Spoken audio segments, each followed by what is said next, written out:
Welcome to the Situation Report today. This is the show where we do our very best every single week to give you the information you need to navigate an ever-changing culture. Today we're going to talk about that word culture just a little bit. My name is Jeremy Stalnecker, here with Chad Robichaux, and always glad to have you with us wherever it is you are listening or watching from. Thank you for joining us. Today we're going to jump right into our topic with our guest, but we're going to be discussing culture and the narrative around culture. And really, you hear this phrase often, cultural narrative. And we understand that the person or the group of people that control the conversation control culture. And we're going to talk about that with a great guest. Today, we are honored to have with us John Reid.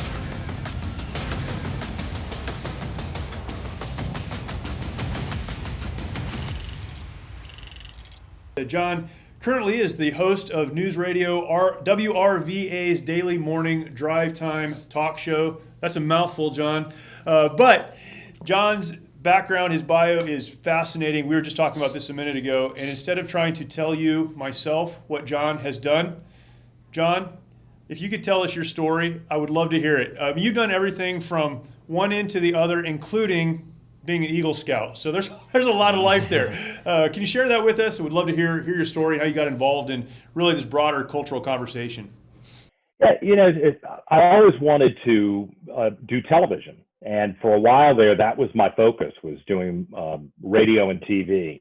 And I managed to intern at a number of TV stations early on, went to Baylor University in Waco, Texas, which was, completely new for me. To go to a state like Texas. I grew up here in Virginia, and my father was running for office here in Virginia, and I was like, I do not want to be the son of the guy running for office in my home state. So, you break away from your family and you go to a place like Texas, which was interesting to me because it was one of the things I still love about Texas is their independent spirit. They truly believe they're another country just with the moniker of statehood, and I kind of like that. But when you talk about a cultural narrative, Texas has that, and their own narrative that applies to them, that they then spread. The acolytes who go all around the country spread that. I went upon graduation and worked in the press office for at that time, former President Ronald Reagan in Los Angeles, and then started a 10-year career as a TV reporter, an investigative reporter. After a decade, I thought, do I want to read the teleprompter for the rest of my life? Heck no. So I went to go work for Senator George Allen in the U.S. Senate. He was on the Foreign Relations Committee. It was a great 3 or 4 years at the Capitol. And then I kind of bounced all around the world working for the U.S. Chamber of Commerce and then later for a big public relations firm. And probably a lot of the folks who watch this program will know Kuwait. I was assigned to Kuwait and then to Bahrain for a little while, all during the Arab Spring, kind of a difficult time to be in those regions. And I'll tell you, one of the reasons I wanted to get back into broadcasting was I began to see in the time that I was in the Middle East, the real deception that was taking place in the communication of what I would have expected, based on my experience here in the United States, to be just straight factual information. And I hate to, I don't want to do anything that inflames the situation in the United States, but I'll tell you, I see some parallels to the way the news is being presented here in the United States, with either total spin or total deception, to what I saw when I was there in the Arab Spring, where different groups of people looked to subcategory news sources for their appreciation of what was going on in their society and their community. And either through omission or embellishment, they could be moved to vote a certain way, react a certain way, riot at certain times, love certain people, hate certain people. And man, when I was in Bahrain and saw the effort to depose the entire royal family there, I mean, I'm not stupid.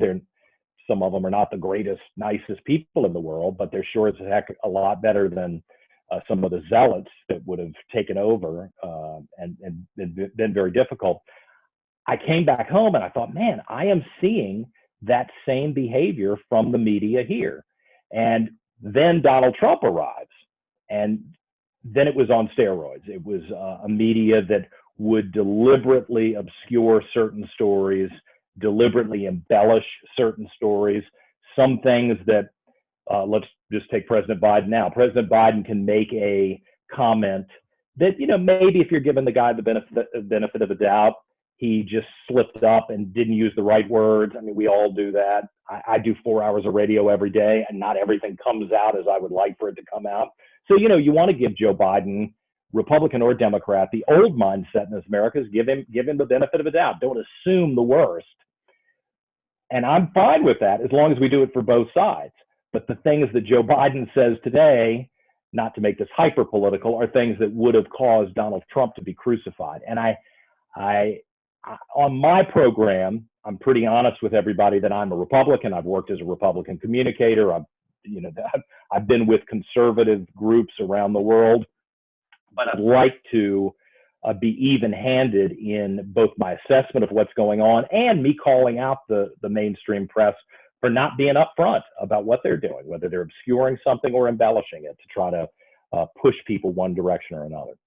I wanted to take a minute to let our audience know about the work that we do through an incredible veterans nonprofit called the Mighty Oaks Foundation. Many of our nation's warriors struggle with the hardships of military service and reintegration back into civilian life.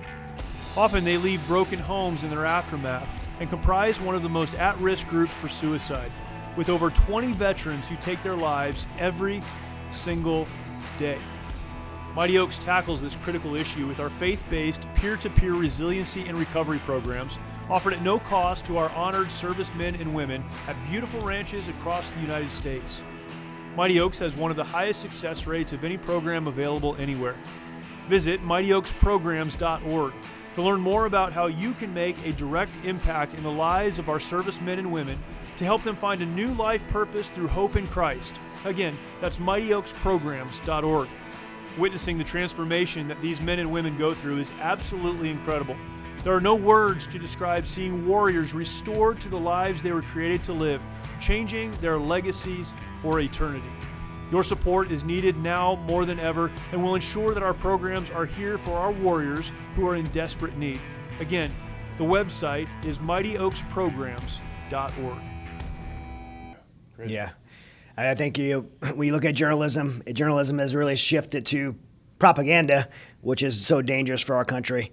We talk about the word, cultural narrative, and as preparing for this, I'm like, I've heard that word a lot, but what's it actually mean? So what's the word cultural narrative actually mean? And then how do we feel like conservatives, what do we need to do to win back control of the narrative from the left, who clearly has control right now? Yeah. I think a couple of things are happening that should give us a little bit of hope. If you look back even 10 years ago, what would you have considered to be a conservative news outlet? Maybe the Wall Street Journal, maybe Fox News Channel, and a handful of local newspapers. I mean, that's probably it. Now you're beginning to see some newspapers online, because the internet appears to be something that's leveling the playing field. You don't have to be a multi-millionaire to put together some professional material and distribute it to millions of people. The internet is providing the opportunities for journalists who have a different perspective to approach stories and get them out. I check the Daily Caller and other online publications on a regular basis, because part of it is, as a reporter, you're supposed to be aware of what's going on around you with a sense of neutrality and an appreciation for, hey, I'll use Donald Trump and Joe Biden again as an example. If Donald Trump said this, I'd be all over it. Am I being intellectually honest enough with myself that if Joe Biden says something similar, I'll jump on it? And I will manage that story the same way.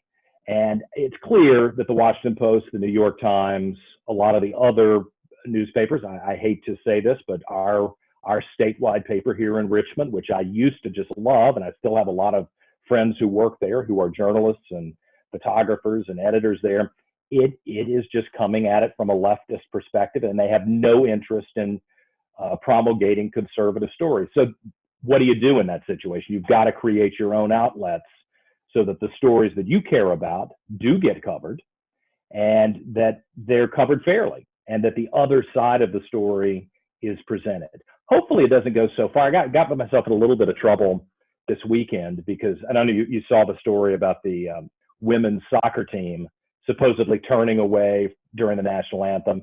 And then it turned into this back and forth of, were they looking at the flag? Were they not looking at the flag? The first story said that it was an insult. The second story said it wasn't. I don't know.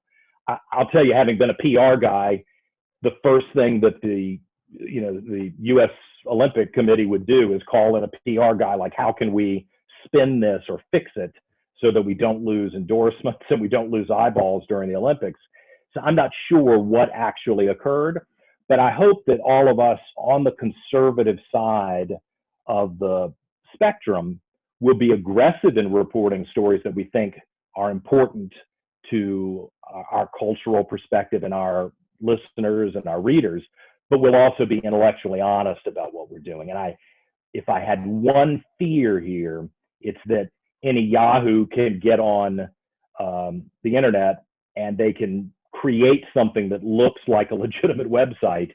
And if there is no commitment to truth, they can lie, and it takes a long time to figure out that the lie is out there, and you'll never touch everybody. I wish that the mainstream press had that same commitment that I'm advocating for our conservatives to have too. When we discuss, narrative control, and I think when we're talking about cultural narrative and who controls the cultural narrative, what we're really saying is who's telling the story of what's happening in culture right now and who gets to interpret that and filter that. Would you say that's pretty accurate? It's who's controlling what's happening right now, not what's happening, I guess, but how the story is being told. Would you say that's a fair? When we talk about cultural narrative, that's what we're talking about, right? Yeah. Look at one of the most important jobs in a newsroom is to be the assignment editor, right? There are 1,000 things that are happening in Dallas, Texas, or in Richmond, Virginia, 10,000 things that you could cover in Washington, D.C. And whether it's a newspaper or a 30-minute newscast or a show like this where we've got a half hour to talk, you got to whittle it down. And it's about whoever's on that desk making that decision is going through all the press releases, all the stories, and picking what the readers, the listeners, the viewers are going to see. And I think there was a mindset of fairness that existed,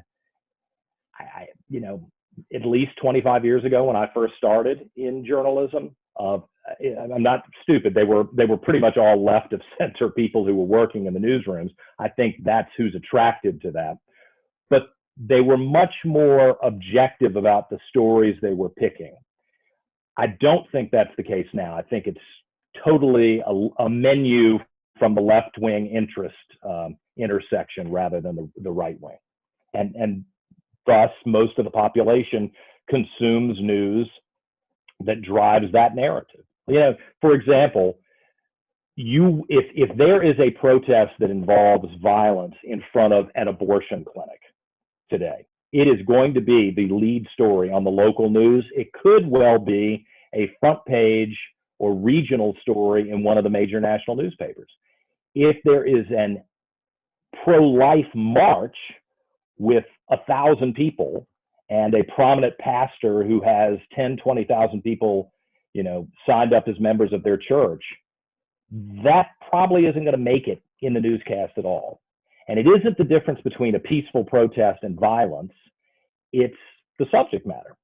And I think that's what's been lost in this discussion. I mean, when was the last time you cut on the news and heard a right-wing Martin Luther King or a left-wing Martin Luther King? People of faith have been removed from the cultural discussion mainstream-wise, and a lot of the right-wing leaders, Republican leaders, conservative leaders who are not politicians have been removed from that conversation too. So how do we, instead of just playing defense against that, which is what most of us typically find ourselves doing, well, that's not true, that's not how it was, how do we, in an offensive way, hold people accountable who are intentionally either misrepresenting the truth or just blatantly spreading, falsehoods locally, nationally, and globally? What can we do in an offensive way to, get the narrative back, I guess, is the kind of the heart of the question. Yeah. Well, here's the nice answer, and this is what I hope will work. I was a reporter for 12 years. It didn't bother me at all when someone came up to me on a story and said, "Hey, do you know the scoop here? Do you know what's going on behind the scenes? Let me tell you what's going on behind the scenes." And I think a lot of people are scared of reporters, or they, quite frankly, they hate reporters so much that they're not willing to talk to them. And I don't think I'm naive, having been around these people a lot. I think many of these reporters, especially the kind of the ones who aren't looking for a byline and they don't want to be on MSNBC every night, they just want to do solid work. If they are approached by people who are associated with these stories to share with them a different perspective, with an email, a phone call, a personal conversation that doesn't start with, "Hey, I hate you," that starts with, "Let me give you the background here," we may have some influence in the way these stories are covered. Not from all of them. I mean, I dealt with some when I was a PR guy in DC, where I always started out with the idea that they were going to shoot fair. And then I unfortunately found out that they weren't. And then they went into a different category. So I think engaging with that press corps is the first thing to do, and we should try that. Secondly, there are a lot of groups that are beginning to, as I mentioned, generate their own content, and I think that's important. I talk about this a lot on my show every morning. Conservatives and conservative business owners and big business, they're all scared of left-wing activists, because left-wing activists do exact revenge on people that they think have crossed them. I don't like that. I don't think that's healthy in a civilized society, in the type of society, a free society that we want to live in. We should be able to share our opinions without getting hammered. But big business and conservatives and local business, they're scared of the left-wing activists. I think that maybe we need to flex a little bit here and say, you know what, conservatives are at least 50% of the society, maybe a little bit more, probably a little bit more. And if you don't represent us well, we're going to let you know it. And it might hurt your bottom line a little bit. I don't like the whole boycott thing. They could do that to me. In fact, people have tried to do that to me with my radio show. So I don't want to advocate that. But I do think letting businesses know how you feel, whether it's the newspaper or those who are the big advertisers for the newspaper, that's got to have an impact. It seems to be working for the leftists. Yeah, I like to speak up when I can. Speaking of that, the media isn't the only people being influenced by the left. As you said, corporate America is, and I kind of believe that corporate America has really just, they bet on leftist ideologies being the way forward and going to stick around. So they've kind of put all their chips in to get behind leftist ideologies. I mean, we see companies like Nike and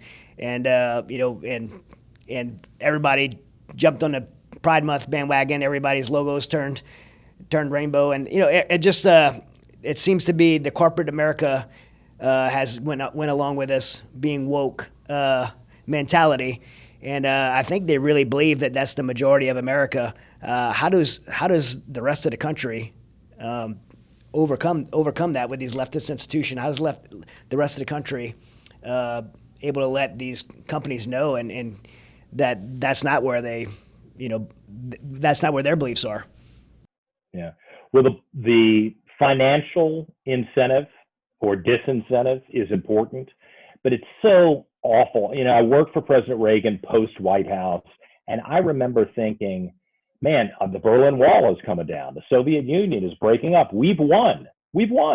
So somebody like me, I'm 50 years old now. I was 20 something when I worked for President Reagan. I look back on that and I was like, you know what, and I include myself in this bunch, we took our eye off the ball. We thought we had won, and we weren't paying attention to the growing crisis in our own culture. Because now you've had 20 years of HR managers who goes to school to get a degree in human resources? In general, it's people to the left of center, probably way to the left of center. and they are selecting people for management roles and senior positions who represent their policies, their philosophies. So now we've kind of reached, and it's like cold water in my face the last couple of years, we've reached a place where a lot of these C-suite managers and executives have been indoctrinated into the woke philosophy, and that is a part of their that's a part of their mindset, the way they run their business. You know, it's funny that the rainbow thing with Gay Pride Month in June. Man, I used to say, what's Chick-fil-A doing? Chick-fil-A, you probably want to sell chicken to everybody, right? So why is anybody even associated with the company wading into the culture wars, even if they believe very strongly about it? That's kind of the America I grew up with. Probably you too, right? You know, there's a business doesn't wade into anything that will polarize part of their audience. And I think we need to accept that ain't the arrangement now. That's, you know, it's changed. So yeah, just sell running shoes and don't talk about China, to be honest with you. Yeah, we make them in China because they're cheaper there. That's why we're not getting into the domestic politics. Instead of doubling down on endorsing communist China, or I mean, personally, I don't think all these companies should be taking the month of June and rebranding everything that they do. You know, right or wrong, a lot of people don't need to have that as a part of their regular conversation. I think that's fair, and but the only way to make a change in the C-suite, quite frankly, is for the companies to see some sort of problem with the bottom line. And fortunately, at the moment, conservatives still have powerful pocketbooks and a large enough numbers where articulating that, calling, emailing, and letting your dollars do your talking can have an impact on that. Remember, I mean, when I was communications director in the Senate, one of my jobs every Thursday was to prepare the brief for the senator on Friday of who had written to him, who had called. You know, we got 10,000 phone calls, and here's what they were talking about. And they either loved you for a position you took, or they hated you for a position you took. I'm not saying that he would change his mind based on that, but it's important for people to know as they plot the future how that's playing. And a lot of conservatives, I think, are not activists. They don't want to pick up the phone. They don't want to hit that send button on an email. They don't want to put the time into doing that. And I'm telling you, the leftists have proven that does work. Another great conversation, but before we continue, I wanted to introduce you to one of our sponsors. Great to have them on board with us. This is the MUTVET family. MUTVET, they are the very first crypto token for veterans by veterans. MUT, M-U-T-T, that is the Marines United TUFL token. If you're not familiar with TUFL, it's Tufelhunden. That is the Devil Dogs. It goes all the way back to World War I. Marines understand that if you're a Marine listening, you get it. And this is a token for veterans by veterans. If you've not yet looked at blockchain technology and cryptocurrency, you need to. If you listen to this show, we've had conversations about this in the past. This is not financial advice. I'm not a financial advisor, nor would I encourage you to do something just because I tell you to. But if you haven't looked at it, certainly this is a conversation taking place globally, and you need to take a look. And this is a good place to focus. If you are interested, I would certainly encourage you to go and check out MUTVET. For those that own this and participate, the MUTVET family may occasionally reward its holders with airdrops, new holder referral bonuses, as well as donation incentives. There are so many places that you can get involved in cryptocurrency, and I would encourage you to take a look at MUTVET, www.mutvet.com. John, I sometimes wonder what Ronald Reagan would say right now if he were still here and on this side of critical race theory and the gender issues and all this culture stuff we're dealing with right now. I wonder how he'd communicate through that, because he had such an ability to communicate across the aisle and to somehow make both sides understand that there was a center that we needed to agree upon. We're at a very different place now than we were when President Reagan was in office. But what do we do? And this isn't about making everyone think the way that we think, but how do we communicate across the aisle? How do we come to some kind of an agreement in culture that there is a center and we need to learn how to get along and learn how to communicate with each other? What do we do to kind of move that ball forward?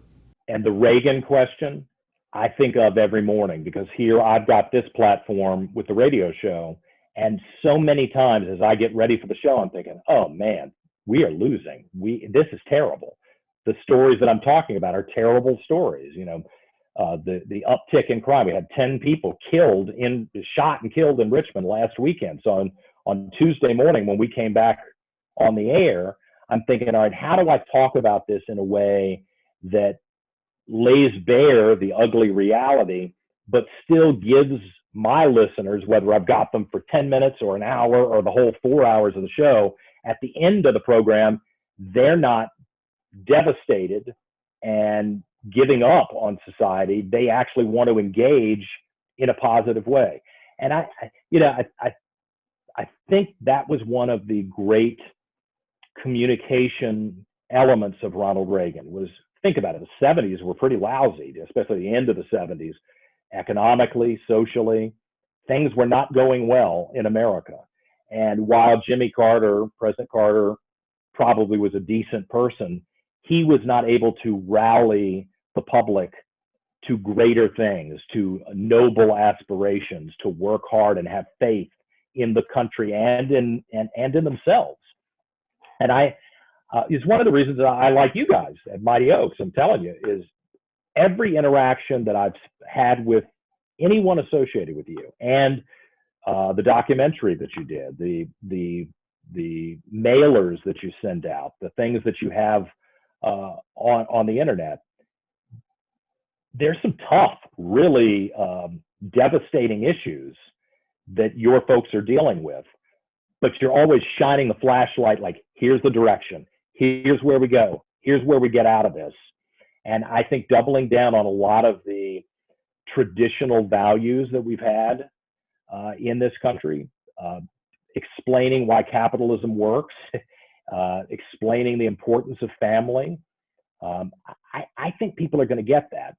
All too often, and I got to watch this myself, we come across as angry white guys.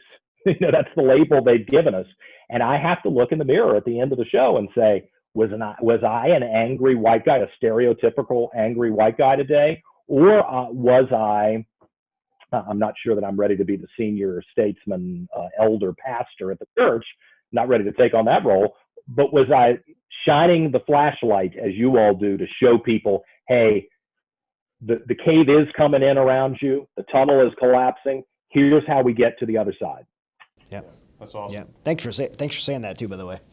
Yeah, it's interesting because we talk about that a lot. It's one thing to point out the problem. We know there's a problem, but the real question is, what is the solution? And I think if we're not able to do that, then we lose it's kind of all of these arguments. Deliberate decision we make as an organization is we're always going to point to the solution. We're never going to just talk about the problem. Yeah. And when it comes to the country, the solutions are there. I mean, there is a group that's trying to discredit everything that has worked in this country. And that's a real challenge. That's hand-to-hand combat there. They do want to undermine everything that we believe in that has been successful.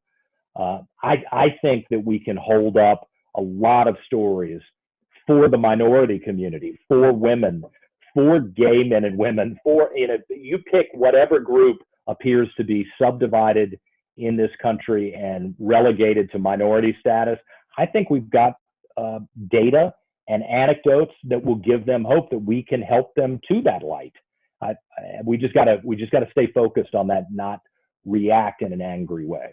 I believe that's one of the things that needs to be communicated is that's what America is. Like one of the things that really chapped me during this great Gay Pride Month was not anything towards gays but it was seeing the rainbow flag flown next to the American flag. And the reason it bothered me, not because of the rainbow flag bothers me, it separated a group of people in our country that had the same liberty and justice provided for them under that red, white, and blue. They don't need another flag. That flag includes them. That flag includes white people, black people, yellow people, brown people, rich people, gay people. That flag includes freedom for everyone. And anytime you put something next to that flag, you're saying it's not enough, and that this country is is divided, and it's not.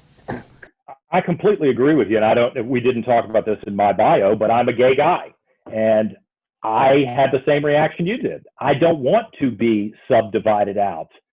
There's certainly situations that I could share with you that have been unpleasant. That I've probably lost some jobs because of that. Okay, I mean, people lose opportunities for a variety of different reasons, and I regret that.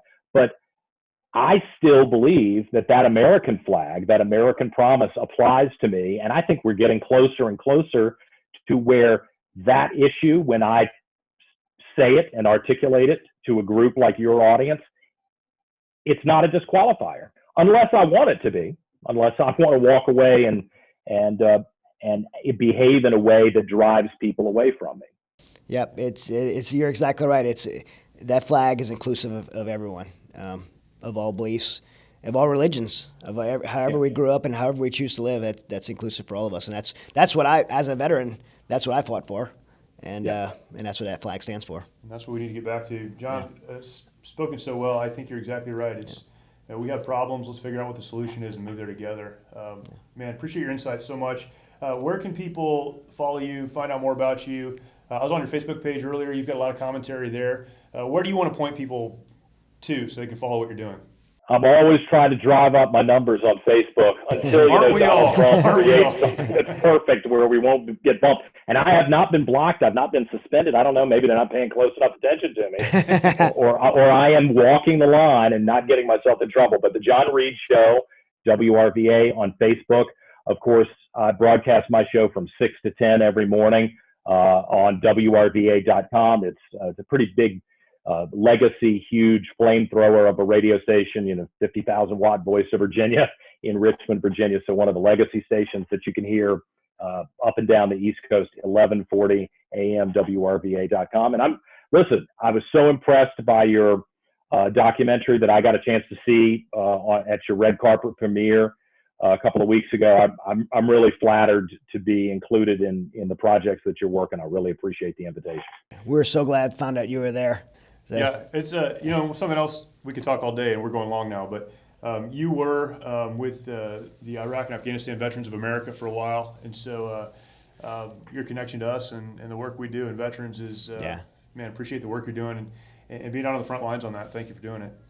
Yeah, it was one of the best periods of time in my life. I worked real hard with a team at IAVA on the suicide prevention bill that went through the Senate. It was a token amount of money. God, I wish we could have gotten more money. But it was cold water in my face to see what vets are dealing with when they come back, and how often it's just easy to ignore. And if anybody deserves the attention of the federal government and the financing of the federal government, it's the folks who put their lives on the line. And I consider it to be one of the highlights of my career to be able to play some small part in trying to shine attention on that issue and get some money to help people. John Reid, thank you very much. Hopefully we can do this again soon. I'd love it. Thanks, guys.